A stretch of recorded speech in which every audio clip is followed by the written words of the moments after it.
Selamat bertemu kembali di channel saya, Syihotang Haren Official. Di sini saya akan membahas mengenai hak pakai atas tanah bagian 5, ya. Mengenai pemberian hak pakai atas tanah berjangka waktu pertama kali kepada perorangan warga negara asing atau orang asing, ya, untuk rumah hunian atau rumah tinggal. Namun sebelumnya silakan subscribe, like, bunyikan lonceng, dan share video ini kepada orang lain untuk mendukung berkembangnya channel ini. Setuju ya? Mengenai dasar hukum dalam pembahasan hak pakai atas tanah sudah cukup jelas, ya, dan lengkap saya paparkan pada video hak pakai atas tanah bagian 1, ya. Dan di dalam video ini bahwa dasar hukum itu tidak saya sebutkan lagi. Untuk itu saya persilakan untuk mengikuti video hak pakai atas tanah bagian 1 tersebut, ya, supaya jelas dasar hukumnya. Pertama, perlu saya jelaskan bahwa hak pakai atas tanah berjangka waktu yang dapat diberikan kepada perorangan warga negara asing atau orang asing dibatasi oleh peraturan perundang-undangan hanya untuk rumah hunian atau rumah tinggal saja, ya. Selanjutnya saya sampaikan bahwa pembahasan mengenai pemberian hak pakai atas tanah berjangka waktu pertama kali kepada warga negara asing atau orang asing ini ada 4 hal pokok yang mau dibahas, ya, yaitu 1, mengenai yang berwenang memberikannya, 2, mengenai syarat-syarat permohonan, 3, mengenai mekanisme atau cara pemberiannya, ya, 4, mengenai jangka waktu penyelesaian pelayanan permohonan. Baiklah, sekarang kita bahas satu demi satu keempat hal tersebut. Pertama, yang berwenang memberikannya. 1, untuk hak pakai di atas tanah negara dan di atas tanah hak pengelolaan, ya. A.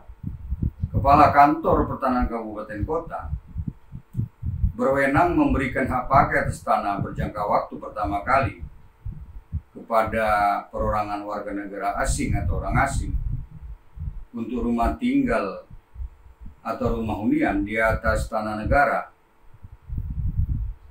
yaitu seluas tidak lebih dari 3.000 meter persegi, ya.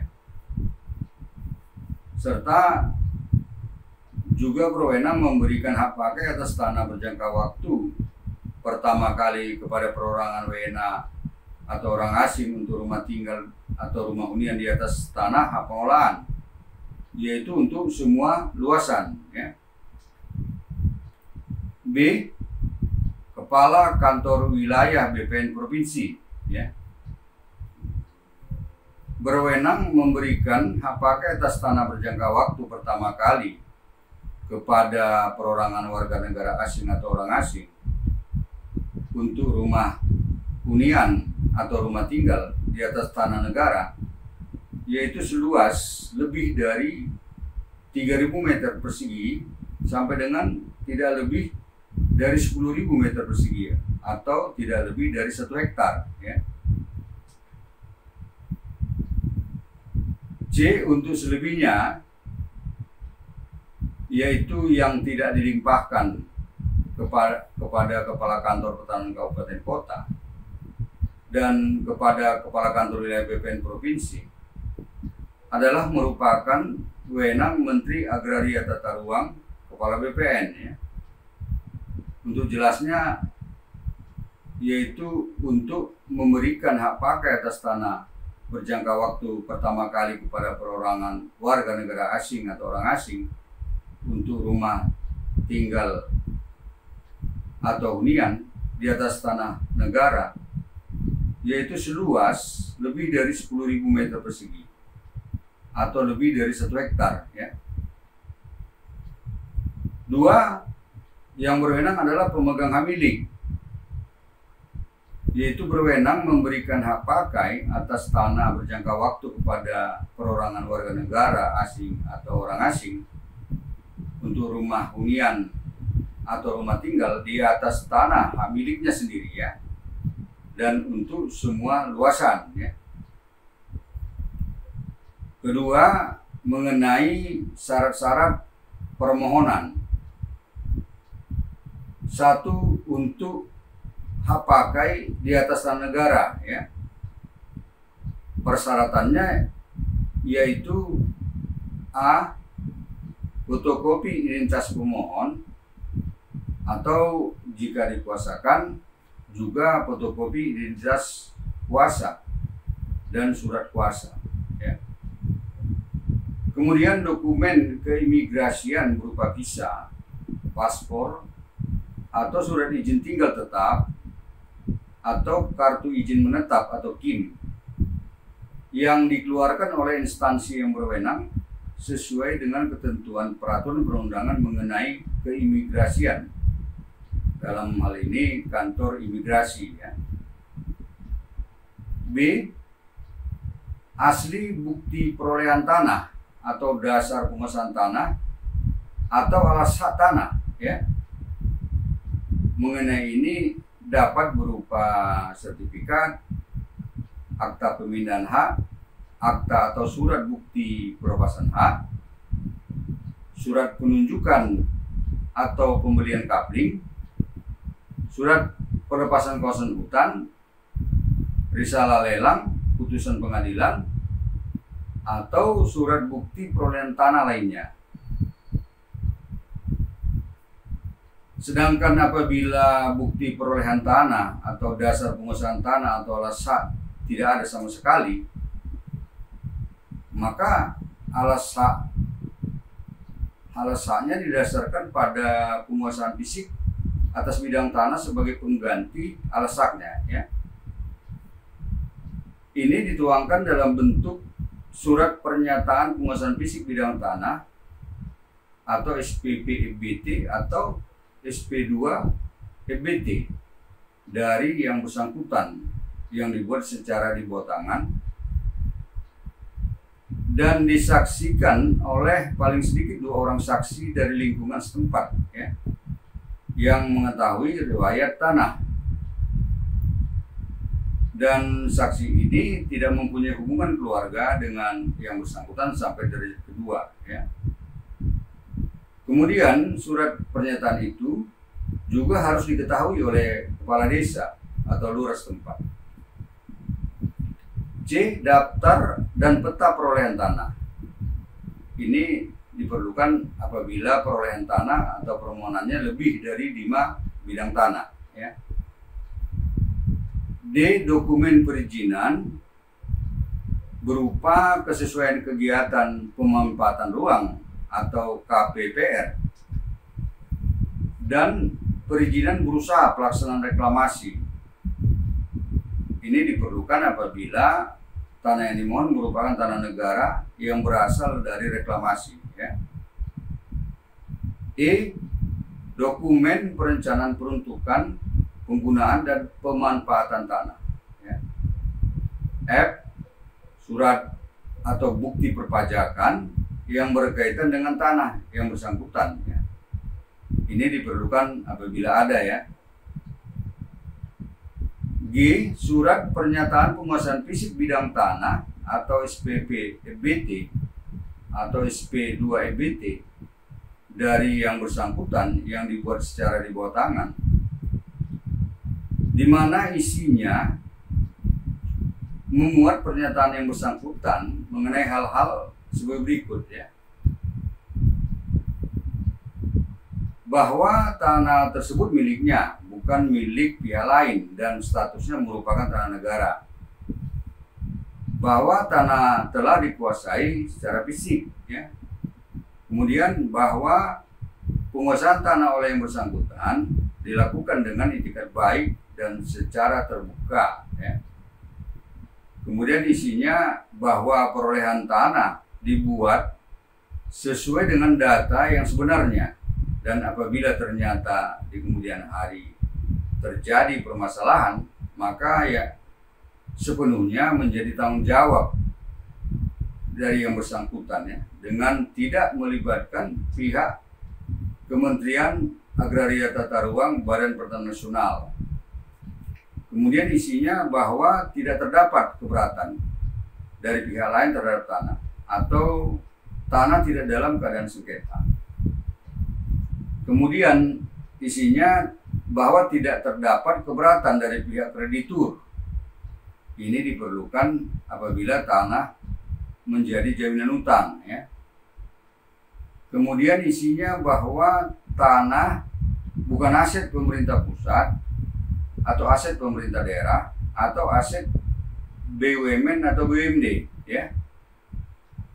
Kemudian isinya bahwa tanah tidak berada di luar kawasan hutan dan atau di luar areal hutan alam primer dan lahan gambut yang dihentikan perizinannya. Kemudian isinya bahwa yang bersangkutan bersedia untuk tidak mengurung atau menutup pekarangan atau bidang tanah lain dari lalu lintas umum, akses publik, dan atau jalan air. Kemudian isinya bahwa bersedia yang bersangkutan melepaskan sebagian atau seluruh tanah untuk kepentingan umum. Kemudian isinya bahwa yang bersangkutan bersedia mengelola, memelihara, dan mengawasi serta mempertahankan fungsi konservasi sempadan badan air atau fungsi konservasi lainnya. Kemudian isinya bahwa yang bersangkutan bertanggung jawab secara perdata dan pidana atas semua yang telah dinyatakannya itu. Ya.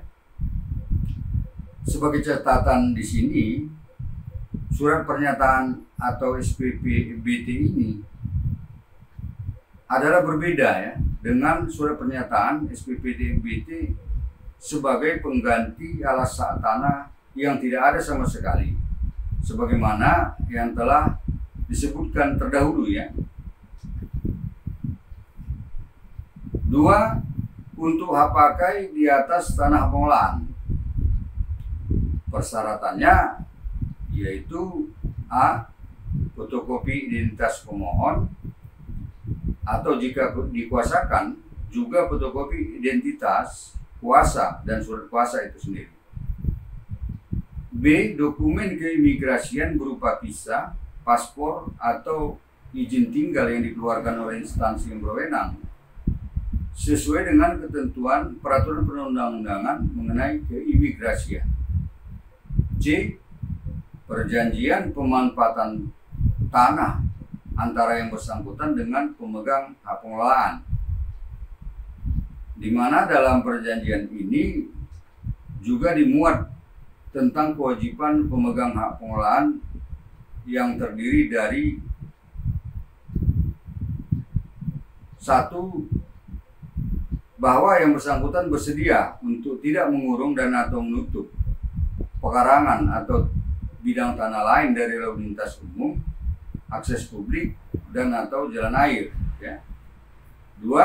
Bahwa yang bersangkutan bersedia mengelola, memelihara, dan mengawasi serta mempertahankan fungsi konservasi sempadan badan air atau fungsi konservasi lainnya.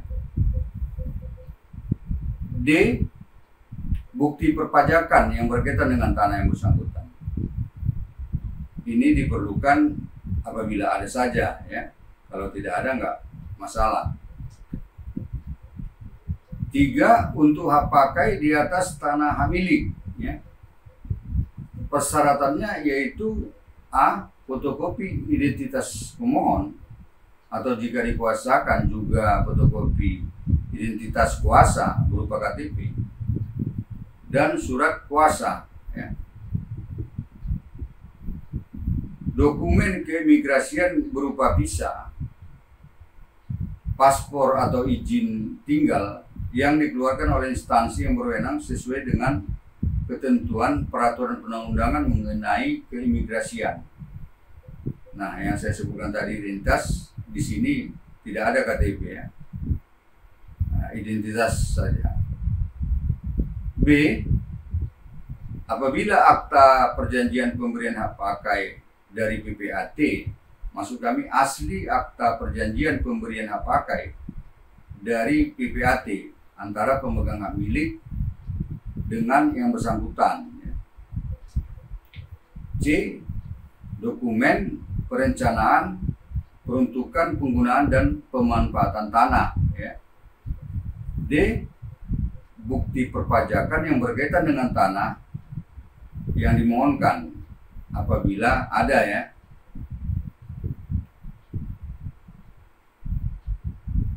di sini mengenai persyaratan ini perlu saya tegaskan bahwa semua fotokopi persyaratan tadi harus dilegalisir oleh pejabat yang berwenang. Dalam hal ini pejabat yang menerbitkan atau oleh pejabat umum, yaitu notaris dan PPAT misalnya, atau oleh petugas loket pelayanan pertanahan yang terdapat di kantor pertanahan kabupaten kota yang bersangkutan. Ketiga, mengenai mekanisme atau tata cara pemberiannya. Tahap pertama, 1. Pemohon, dalam hal ini perorangan warga negara asing atau orang asing, mengajukan permohonan pengukuran secara tertulis atas bidang tanahnya kepada Kepala Kantor Pertanahan Kabupaten Kota setempat atau kepada Kepala Kantor Wilayah BPN Provinsi atau kepada Menteri Agraria Tata Ruang Kepala BPN sesuai kewenangannya masing-masing. Dan permohonan pengukuran ini diajukan dengan cara mengisi formulir yang tersedia di kantor pertanahan kabupaten kota dan ditandatangani oleh pemohon atau kuasanya di atas materai yang cukup. Kemudian dalam permohonan pengukuran ini pemohon harus membayar biaya PNBP pengukuran dan pemohon juga harus menanggung-jawabi transport untuk pengukuran ke lapangan. Kemudian dalam permohonan ini dilampirkan persyaratan yang diperlukan. Dalam hal ini persyaratannya secara mutatis mutandis sama dengan permohonan hak yang diuraikan tadi. 2. Setelah permohonan pengukuran memenuhi persyaratan lengkap dan juga biaya PNBP pengukuran telah dibayar lunas sesuai peraturan perundang-undangan, maka petugas pengukuran atau juru ukur dari kantor pertanahan kabupaten kota atau dari kantor wilayah BPN provinsi atau dari Kementerian Agraria Tata Ruang Badan Pertanahan Nasional sesuai kewenangan masing-masing melakukan pengukuran atas bidang tanah. Kemudian hasilnya dituangkan dalam peta bidang tanah dan seterusnya peta bidang tanah ini diserahkan kepada pemohon yang bersangkutan. Berkaitan dengan pengukuran ini perlu saya sampaikan bahwa kewenangan melakukan pengukuran atas bidang tanah dibagi-bagi sebagai berikut. Kepala Kantor Pertanahan Kabupaten Kota berwenang mengukur bidang tanah yang luasnya di bawah 10 hektar. Sedangkan Kepala Kantor Wilayah BPN Provinsi, maksud kami Kantor Wilayah BPN Provinsi, berwenang mengukur bidang tanah yang luasnya 10 hektar sampai dengan tidak lebih dari 1000 hektar. Lalu selebihnya adalah merupakan kewenangan Kementerian Agraria Tata Ruang Kepala BPN. Untuk tegasnya yaitu mengukur bidang tanah yang luasnya lebih dari 1000 hektar. Tahap kedua, khusus untuk permohonan yang yang ada di atas tanah negara dan di atas tanah pengolahan, ya.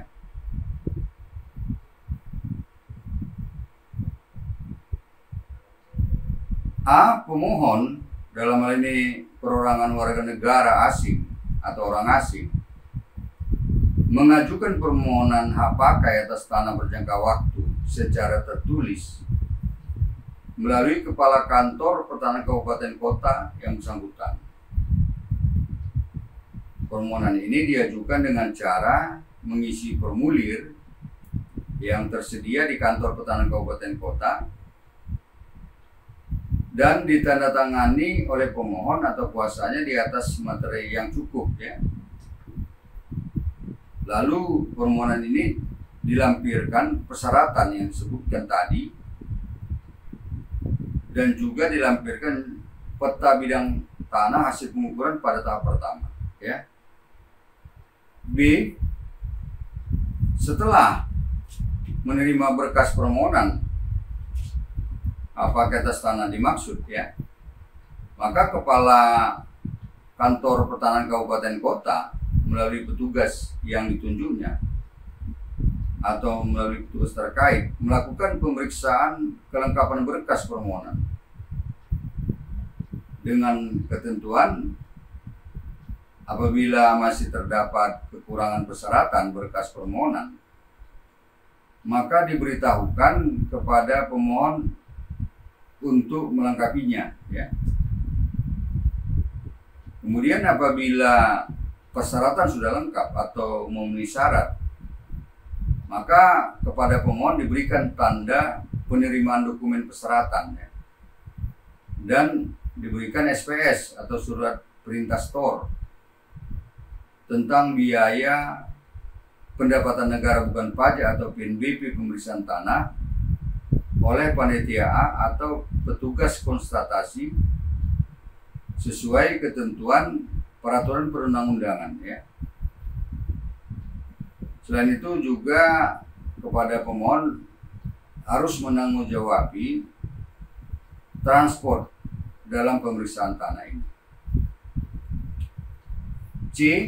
Setelah berkas permohonan lengkap dan biaya PNBP pemeriksaan tanah telah dibayar lunas sesuai dengan peraturan perundang-undangan, maka Kepala Kantor Pertanahan melalui panitia pemeriksaan tanah A atau panitia A atau petugas konstatasi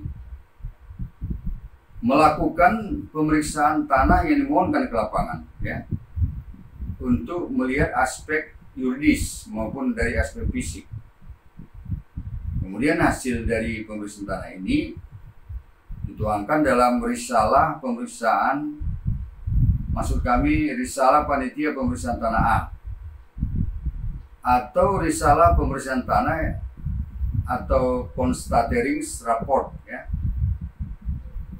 dengan ketentuan apabila dari hasil pemeriksaan tanah ternyata masih terdapat ketidaksesuaian data fisik dan data yuridis, maka diberikan kepada pemohon untuk melengkapinya. Maksud kami diberitahukan kepada pemohon untuk melengkapinya, ya. Kemudian apabila telah sesuai data yuridis dan data fisik atau memenuhi syarat, maka Kepala Kantor Pertanahan Kabupaten Kota menindaklanjutinya dengan menerbitkan surat keputusan pemberian hak pakai atas tanah berjangka waktu atas tanah yang dimohonkan atas nama pemohon, dalam hal ini perorangan warga negara asing atau orang asing, ya, atau menerbitkan surat keputusan penolakan permohonan disertai alasan penolakannya jika ini merupakan kewenangan dari Kepala Kantor Pertanahan Kabupaten Kota yang bersangkutan, ya,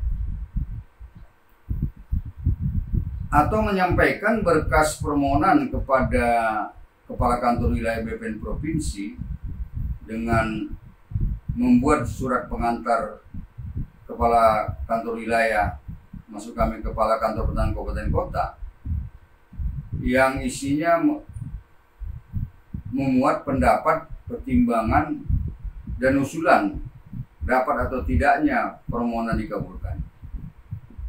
Ini dibuat jika kewenangan pemberian haknya merupakan kewenangan Kepala Kantor Wilayah BPN Provinsi atau Menteri Agraria Tata Ruang Kepala BPN. Ya.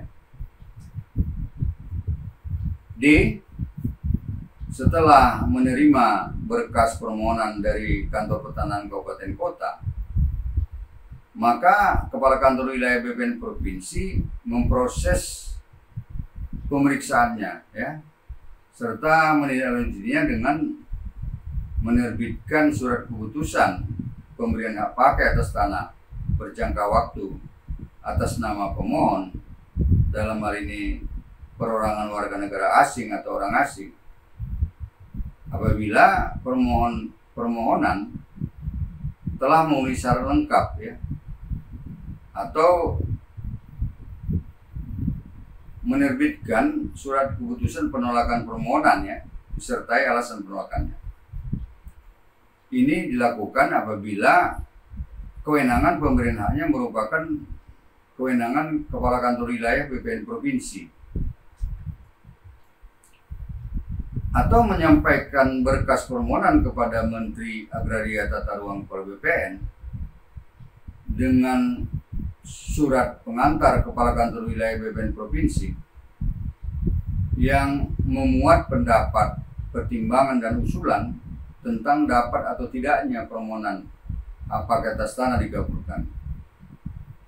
Ini dibuat jika kewenangan pemberian haknya merupakan kewenangan Menteri Agraria Tata Ruang Kepala BPN, ya.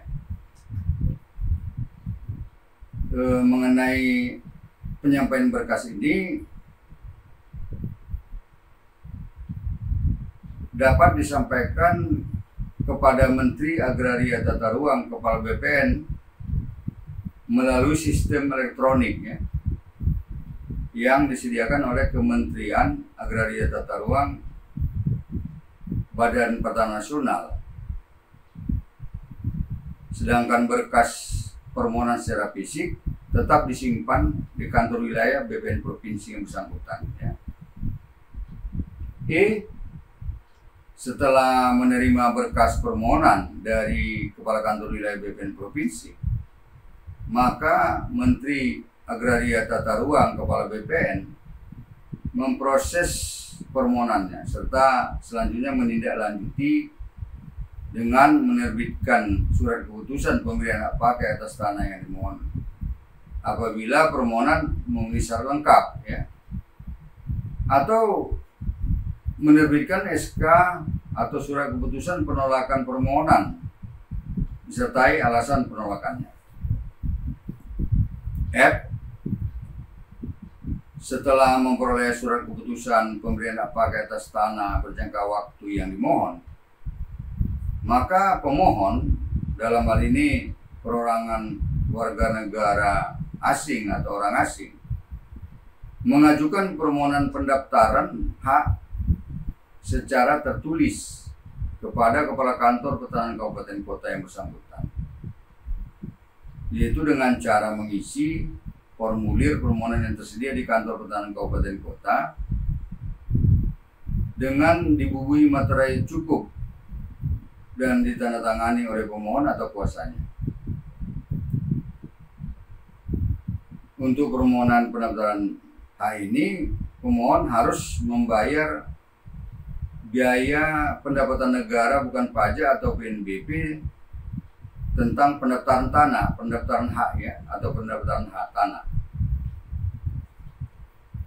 Pemohon pendaftaran hak harus melampirkan persyaratan yang diperlukan, yaitu surat keputusan Kepala Kantor Pertanahan Kabupaten Kota atau surat keputusan Kepala Kantor Wilayah BPN Provinsi atau surat keputusan Menteri Agraria Tata Ruang Kepala BPN tentang pemberian hak pakai berjangka waktu atas nama pemohon, dalam hal ini perorangan warga negara asing atau orang asing yang bersangkutan, ya.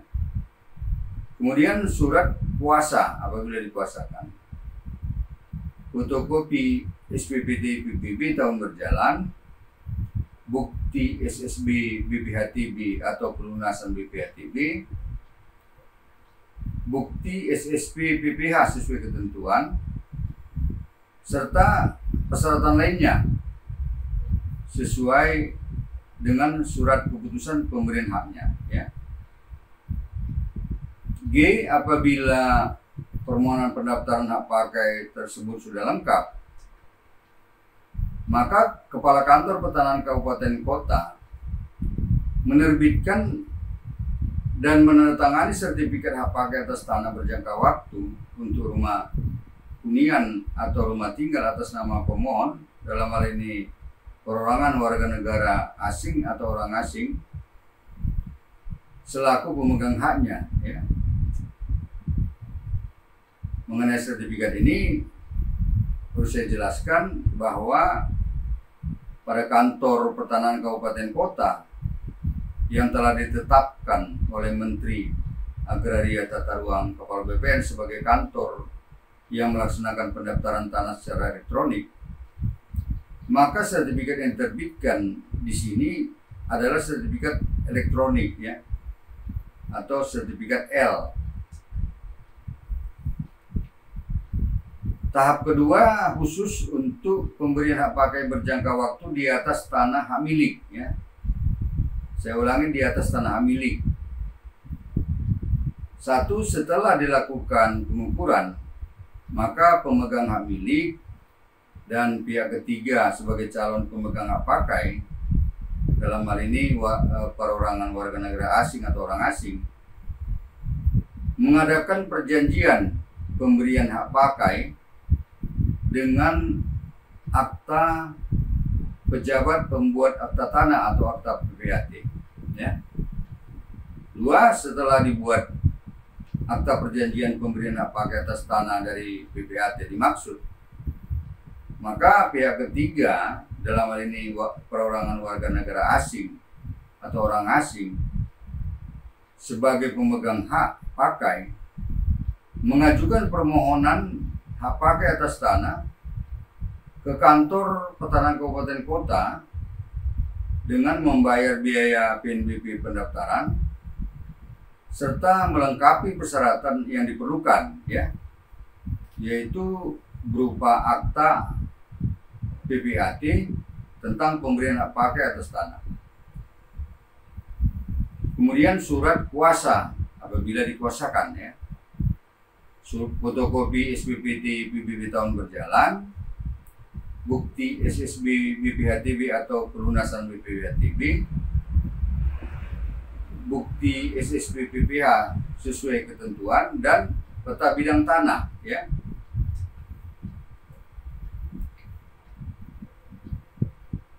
Tiga, setelah menerima permohonan pendaftaran hak pakai atas tanah di atas tanah hak milik dan telah memenuhi persyaratan lengkap, maka Kepala Kantor Pertanahan Kabupaten Kota yang bersangkutan menandatangani dan menerbitkan sertifikat hak pakai atas tanah berjangka waktu untuk rumah hunian atau rumah tinggal atas nama pemohon, ya.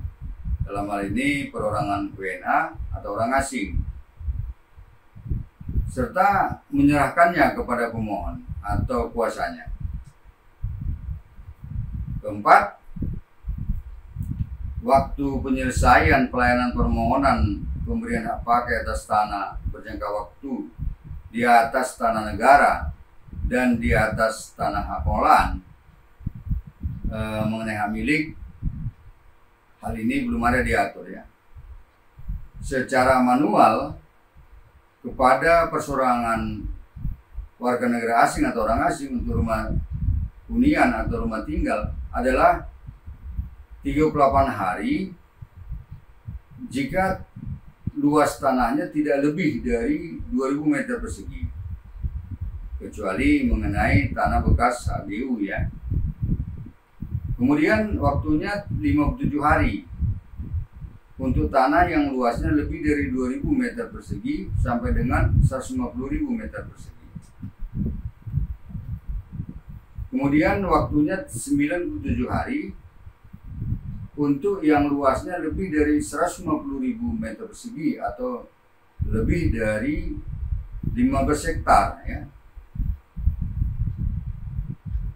Dalam jangka waktu penyelesaian pelayanan ini tidak termasuk waktu yang diperlukan untuk pengiriman berkas atau dokumen dari dan ke kantor pertanahan kabupaten kota, kantor wilayah BPN provinsi, kantor Kementerian Agraria Tata Ruang Badan Pertanahan Nasional ya. Demikian, semoga bermanfaat.